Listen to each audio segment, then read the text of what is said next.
ओम नमः शिवाय। हर हर महादेव। स्वागत है आपका हमारे चैनल पर।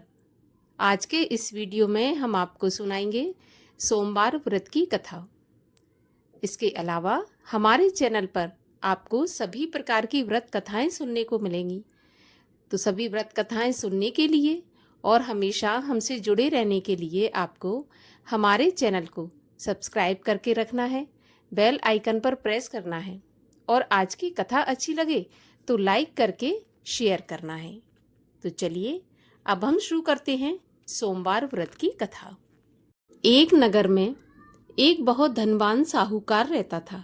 उसके घर में धन की कोई कमी नहीं थी, परंतु वह बहुत दुखी था क्योंकि उसके कोई पुत्र नहीं था। वह इसी चिंता में दिन रात दुखी रहता था। पुत्र की कामना के लिए वह प्रत्येक सोमवार को शिवजी का व्रत और पूजन किया करता था तथा सायंकाल मंदिर जाकर शिवजी के सामने दीपक जलाया करता था। उसके इस भक्ति भाव को देखकर एक समय माता पार्वती ने भगवान शिव से कहा, महाराज, ये साहूकार आपका अनन्य भक्त है, सदैव आपका व्रत और पूजन बड़ी श्रद्धा से करता है। आपको इसकी मनोकामना अवश्य पूर्ण करनी चाहिए। शिवजी ने कहा, हे पार्वती, यह संसार कर्म क्षेत्र है। किसान खेत में जैसा बीज बोता है वैसी ही फसल काटता है, उसी तरह मनुष्य इस संसार में जैसा कर्म करते हैं वैसा ही फल भोगते हैं। तब माता पार्वती ने अत्यंत आग्रह से कहा कि प्रभु, जब यह आपका अनन्य भक्त है और अगर इसको किसी प्रकार का दुख है तो उसे आपको अवश्य दूर करना चाहिए। आप तो सदैव अपने भक्तों पर दयालु रहते हैं और उनके दुखों को दूर करते हैं। यदि आप ऐसा नहीं करेंगे तो मनुष्य आपका पूजन और व्रत भला क्यों करेंगे। माता पार्वती का ऐसा आग्रह देखकर शिवजी कहने लगे, हे पार्वती, इसके कोई पुत्र नहीं है। इसी चिंता में यह अति दुखी रहता है। इसके भाग्य में पुत्र ना होने पर भी मैं इसको पुत्र प्राप्ति का वरदान देता हूँ, परंतु वह पुत्र केवल 12 वर्ष तक ही जीवित रहेगा। इसके पश्चात वह मृत्यु को प्राप्त हो जाएगा। इससे अधिक मैं इसके लिए कुछ नहीं कर सकता। माता पार्वती और भगवान शिव का ये वार्तालाप वह साहूकार सुन रहा था। इससे उसको ना तो प्रसन्नता हुई और ना ही दुख हुआ। वह पहले की तरह भगवान शिव का व्रत और पूजन करता रहा। कुछ समय के पश्चात साहूकार की स्त्री गर्भवती हुई और 10वें महीने उसके गर्भ से अति सुंदर पुत्र उत्पन्न हुआ। साहूकार के घर में बहुत खुशियां मनाई गईं, परंतु साहूकार तो ये जानता था कि उसकी केवल 12 वर्ष की आयु है, इसीलिए उसने ज्यादा प्रसन्नता प्रकट नहीं की और न ही किसी को यह भेद बताया। जब वह बालक 11 वर्ष का हो गया तो बालक की माता ने उसके पिता से उसका विवाह करने के लिए कहा। तब साहूकार ने कहा कि मैं अभी इसका विवाह नहीं करूंगा, मैं अपने पुत्र को काशी पढ़ने के लिए भेजूंगा। साहूकार ने बालक के मामा को बुलाकर उसको बहुत सा धन देकर कहा, तुम इस बालक को काशी पढ़ने के लिए ले जाओ और रास्ते में जिन जिन स्थानों से भी जाना, यज्ञ करते हुए ब्राह्मणों को भोजन कराते और दक्षिणा देते हुए जाना। दोनों मामा भांजे यज्ञ करते हुए ब्राह्मणों को भोजन कराते और दक्षिणा देते हुए काशी जी की ओर चल पड़े। रास्ते में एक शहर पड़ा। उस शहर में राजा की कन्या का विवाह था, परंतु जो राजकुमार विवाह करने के लिए आया था वह एक आंख से काना था। उसके पिता राजा को इस बात की बड़ी चिंता थी कि कहीं राजकुमार को देखकर राजकुमारी के माता पिता या राजकुमारी विवाह में किसी प्रकार की अड़चन पैदा न कर दें। जब उसने सेठ के अति सुंदर लड़के को देखा तो मन में विचार किया कि क्यों न द्वाराचार के समय इस लड़के से दूल्हे का काम चला लिया जाए। ऐसा मन में विचार कर उस राजकुमार के पिता ने उस लड़के और उसके मामा से बात की तो वे राजी हो गए। फिर उस साहूकार के लड़के को दूल्हे के कपड़े पहनाकर तथा घोड़ी पर बैठाकर कन्या के द्वार पर ले गए। सभी कार्य प्रसन्नता से पूर्ण हो गए। राजकुमार के पिता ने सोचा कि यदि विवाह का कार्य भी इसी लड़के से करा लिया जाए तो इसमें क्या बुराई है। ऐसा सोचकर लड़के और उसके मामा से कहा कि यदि आप फेरों और कन्यादान के काम को भी पूरा करा दें तो आपकी बड़ी कृपा होगी। मैं इसके बदले आपको बहुत सारा धन दूंगा। दोनों ने इसे खुशी खुशी स्वीकार कर लिया। विवाह कार्य बहुत अच्छी तरह से संपन्न हो गया। सेठ का पुत्र जिस समय जाने लगा तो उसने राजकुमारी की चुंदरी के पल्ले पर लिख दिया कि तुम्हारा विवाह मेरे साथ हुआ है, परंतु जिस राजकुमार के साथ तुम्हें विदा किया जाएगा वह एक आंख से काना है और मैं काशी पढ़ने जा रहा हूँ। सेठ के लड़के के जाने के बाद राजकुमारी ने जब चुंदरी पर ऐसा लिखा देखा तो उसने काने राजकुमार के साथ जाने से मना कर दिया। उसने अपने माता पिता को सारी बात बता दी और कहा कि यह मेरा पति नहीं है, मेरा विवाह इसके साथ नहीं हुआ। जिसके साथ मेरा विवाह हुआ है वह तो काशी पढ़ने गया है। राजकुमारी के माता पिता ने अपनी कन्या को विदा नहीं किया और बारात वापस चली गई। उधर सेठ का लड़का और उसका मामा काशी पहुंच गए। वहां जाकर उन्होंने यज्ञ करना और लड़के ने पढ़ना शुरू कर दिया।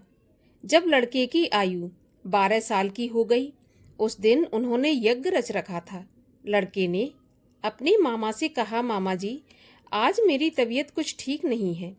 मामा ने कहा, अंदर जाकर सो जाओ। लड़का अंदर जाकर सो गया और थोड़ी देर में उसके प्राण निकल गए। जब उसके मामा ने आकर देखा कि उसका भांजा मरा पड़ा है तो उसको बड़ा दुख हुआ। उसने सोचा कि अगर मैं अभी से रोना पीटना मचा दूंगा तो यज्ञ का कार्य अधूरा रह जाएगा। अतः उसने जल्दी से यज्ञ का कार्य समाप्त करवाकर ब्राह्मणों के जाने के बाद रोना पीटना शुरू कर दिया। संयोगवश उसी समय शिव पार्वती उधर से जा रहे थे।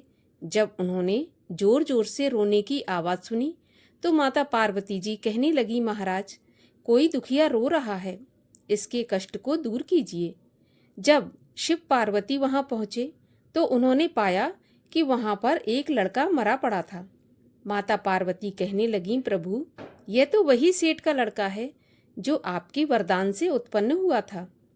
तब शिवजी ने कहा, पार्वती, इसकी आयु इतनी ही थी और वह भोग चुका। तब पार्वती जी कहने लगी, हे प्रभु, इस बालक को कुछ आयु और दे दो, नहीं तो इसके माता पिता तड़प तड़प कर मर जाएंगे। माता पार्वती के बार बार आग्रह करने पर शिवजी ने उसको जीवन का वरदान दे दिया। शिवजी की कृपा से वह लड़का जीवित हो गया। शिवजी और पार्वती कैलाश पर्वत पर चले गए।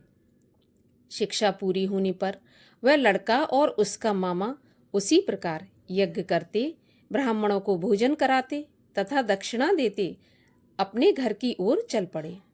रास्ते में उसी शहर में आए जहां उस लड़के का वहां की राजकुमारी के साथ विवाह हुआ था। वहां आकर उन्होंने यज्ञ आरंभ कर दिया। उस लड़के के ससुर, जो कि वहां के राजा थे, उन्होंने उसको पहचान लिया और महल में ले जाकर उसकी बहुत आवभगत की। फिर बहुत से दास दासियों सहित आदरपूर्वक अपनी राजकुमारी और जवाई राजा को विदा कर दिया। जब वे अपने शहर के निकट आए तो मामा ने कहा कि मैं पहले तुम्हारे घर जाकर तुम्हारे माता पिता को खबर करके आता हूँ। जब उस लड़के का मामा घर पहुंचा तो उसने देखा कि लड़के के माता पिता घर की छत पर बैठे थे। उन्होंने प्रण करके रखा था कि यदि हमारा पुत्र कुशलता के साथ लौट आया तो हम राजी खुशी नीचे आ जाएंगे, नहीं तो छत से कूदकर अपने प्राण दे देंगे। उस लड़के के मामा ने आकर जब यह समाचार दिया कि आपका पुत्र आ गया, तब उनको विश्वास नहीं हुआ। तब मामा ने शपथ पूर्वक कहा कि आपका पुत्र अपनी पत्नी तथा बहुत सारा धन साथ में लेकर आया है। तो सेठ प्रसन्नता से भर उठा। सेठ सेठानी आनंद पूर्वक नीचे आए। बाहर आकर उन्होंने अपने पुत्र तथा उसकी पत्नी का भरपूर स्वागत किया। सभी प्रसन्नता के साथ रहने लगे। जो कोई सोमवार के व्रत को धारण करता है अथवा इस कथा को पढ़ता या सुनता है, उसके सभी दुख दूर होकर उसकी समस्त मनोकामनाएं पूरी होती हैं तथा इस लोक में नाना प्रकार के सुख भोग कर अंत में सदाशिव के लोक को प्राप्त होता है। बोलिए भगवान शिव शंकर महादेव की जय। भगवान शिव की आरती।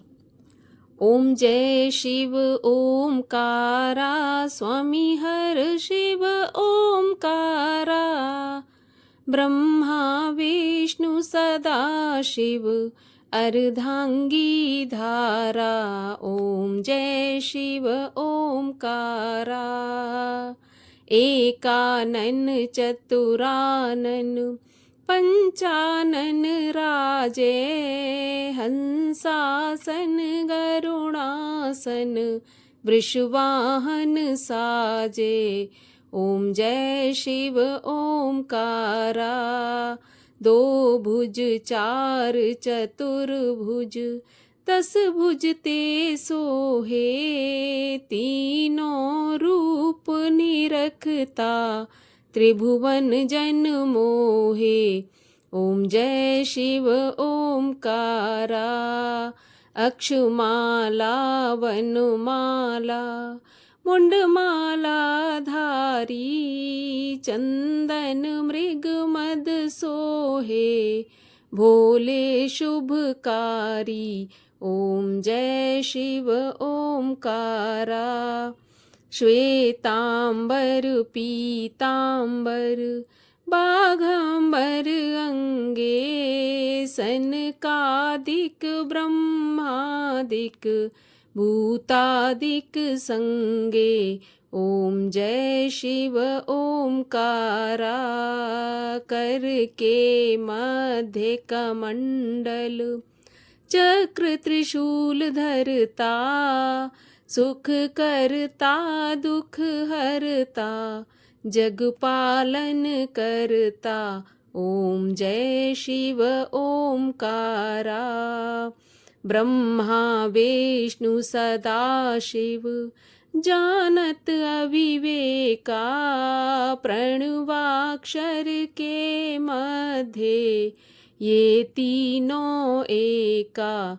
ओम जय शिव ओमकारा, त्रिगुण स्वामी जी की आरती जो कोई जन गावे, कहत शिवानंद स्वामी मन वांछित फल पावे।